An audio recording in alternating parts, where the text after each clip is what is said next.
நம் ஆண்டவர் இயேசு கிறிஸ்துவின் நாமத்தினால் மகிழ்ச்சியும் சமாதானமும் நம் அனைவரோடும் இருப்பதாக. 1 பேதுரு 5:6-11 முடிய. ஆகையால் கடவுளுடைய வல்லமை மிக்க கரத்தின் கீழ் உங்களை தாழ்த்துங்கள்.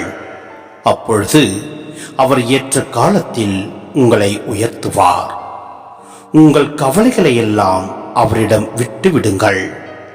ஏனென்றால் அவர் உங்கள் மேல் கவலை கொண்டுள்ளார். அறிவு தெளிவோடு விழிப்பாயிருங்கள். உங்கள் எதிரியாகிய அழகை யாரை விழுங்கலாம் என கர்ஜிக்கும் சிங்கம் போல தேடித் திரிகிறது.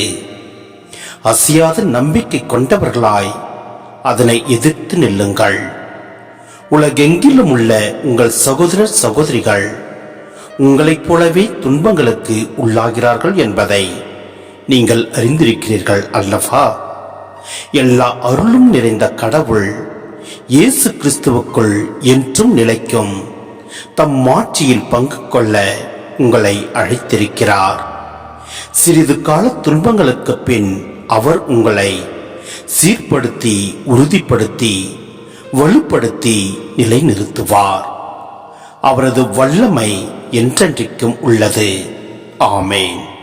சிந்தனை: மூப்பர்கள், ஆயர்கள், மேற்பார்வையாளர்கள் முன்மாதிரியுடனும் கடமை உணர்வுடனும் வாழ வேண்டும் என்று வலியுறுத்துகிறார் பேதுரு. அவர்கள் மகிழ்வுடன், தன்னலமின்றி கடவுள் மீது முழு நம்பிக்கையுடன் உண்மையான பணியாற்ற வேண்டும். இத்தகைய பணி வாழ்வில் இடர்களும் ஆபத்துகளும் சோதனைகளும் நிறையவே இருக்கும் என்ற யதார்த்தத்தையும் பேதுரு எச்சரிக்க தவறவில்லை. எனவே நம் ஆண்டவரின் கரத்தின் கீழ் நம்மை தாழ்த்துவோம்.